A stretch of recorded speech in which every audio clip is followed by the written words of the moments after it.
Hey, everybody, Jake and Gino here, and today we're discussing how to create multifamily partnerships. Gang, there's no denying that multifamily investing is a team sport, and it takes many individuals coordinated at a high level to ensure the success of a property. So, the skills, the attributes, what can you bring to the table? Gino, we're going to get into this. How you doing today?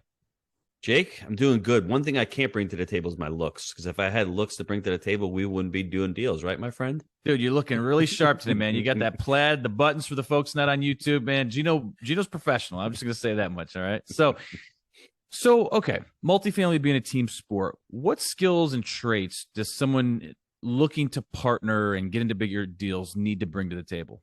There's really three skills that you need. You don't need 30 or 40. Everyone breaks it down into these different buckets. The first one, if you've been in the business for a while, you have a resume, you have credibility, you have operations. Jake and I, when people want to partner with us, the skill that we can bring to the partnership is that we have a portfolio. We've done this several times. We've exited deals, full cycle deals. That resume is very important. Let's say somebody's out there trying to do a deal and they have the deal and they can't close because they don't have that resume. Well, go out there and find somebody who does have a resume and vice versa. What do they call it? You get your KP card, right? You got to be a key principal on an agency deal, right? Yes. So resume is very, very important. That's one of the skills that I think when you're out in the business and all of a sudden you're running out of capital and you're like, I don't have more money to do more deals. Well, start partnering up with people who do have money, but you have the resume. It's a really, what we say, marriage made in heaven. Yeah. And I think the other thing too is that, hey, you may be a doctor and have some financial resources. So I think the second one would be your finances. Are you able to bring money to the table? If you're just getting into the business and you want to grow, but you don't have the time to necessarily do it, but you have cash, right? Gino, you have the cash. Well, guess what? Gino just mentioned someone with experience. You have financial resources. That alone could be a marriage made in heaven as long as you have those same values. The key here with all this stuff is values-based decision making. Make sure that you vet each other, you have proper operating agreements in place, and you share similar values. Look, if Gino's looking to fix and flip and buy a syndication for a year and sell it, and he comes to me and I say, hey, I just want to buy things and hold them for the long term, that's probably not going to end well. So make sure that your goals are aligned and that you're always taking values into consideration. Jake, I'd like to share the story with all the listeners, and this money component was lacking for Jake and myself. On our first deal, we had closed in February of 2013. I remember sitting at the restaurant one day. I had just gotten out of the kitchen, little pizza sauce on the shirt. I was tired. I went to sit up front, and in walks our partner, Mike. And I didn't know him at the time very well. I saw he was well dressed. He had the nice Bruno Maier shoes on.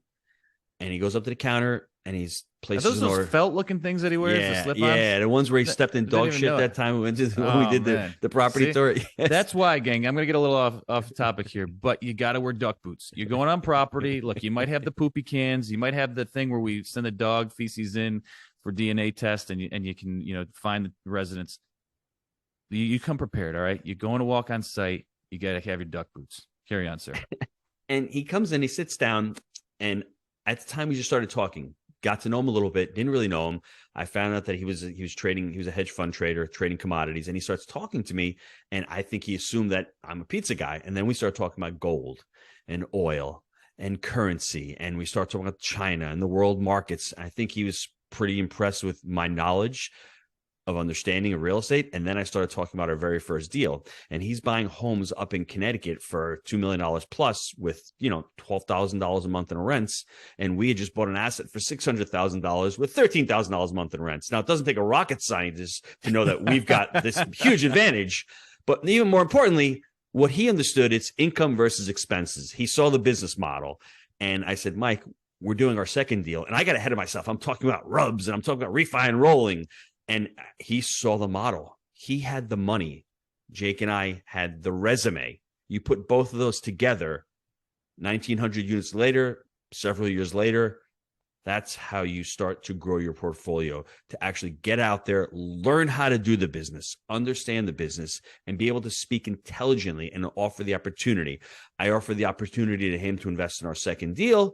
And like I said, the rest is history. He's been part of our partnership ever since. And if it wasn't for that, he was the one who had the money. And to be quite frank, he also had a lot of business experience, a lot of strategy, a lot of planning to help us out with. So he had a little bit of a resume himself, but he did really bring that money component into our partnership. And also look for complementary skill sets. So if you are an introverted, analytical person that underwrites, and there's look, we see the avatars, guys. There's the deal guys, the extroverts. There's the introverts that underwrite. We see it, at all our boot camps. So if you're the introverted, analytical underwriter, go find someone that's the outgoing person that gets the deals done, okay? And they can bring deal flow to your relationship. These are the types of complementary skill sets that really make things work. But again, it all has to be based on values. So if you're uncomfortable speaking to brokers, it doesn't mean you won't or you never will, but maybe there's somebody that actually is a magnet and is outgoing and is able to get those deals done the deals done in a more efficient manner. These are the kind of things that are going to allow you to go a lot further, a lot faster. Jake, so we've talked about resume, number one. The second one is money. The Mm-hmm. third one is the deal. Jake and I had the deals. I'm sitting down next to Mike in the pizzeria while he's waiting for his mixed salad and his ravioli parms to go. And we're talking about that we have deals. He doesn't have deal flow up in New York. We have the deal flow in Knoxville. So when you have a deal, go out and find someone, if you don't have it, who has the resume and who has the money. And this is very important. We need to really discuss this. If you are out there trying to partner with 7 or 8 or 9 people, well, this person's calling the broker and this person's underwriting the deal. And this person, we just like this person in the group. Gets hard. That's not a partnership. Yeah. You need one of those 3 qualifications. All of those other skill sets, you can hire them out. You can hire somebody out to underwrite a deal.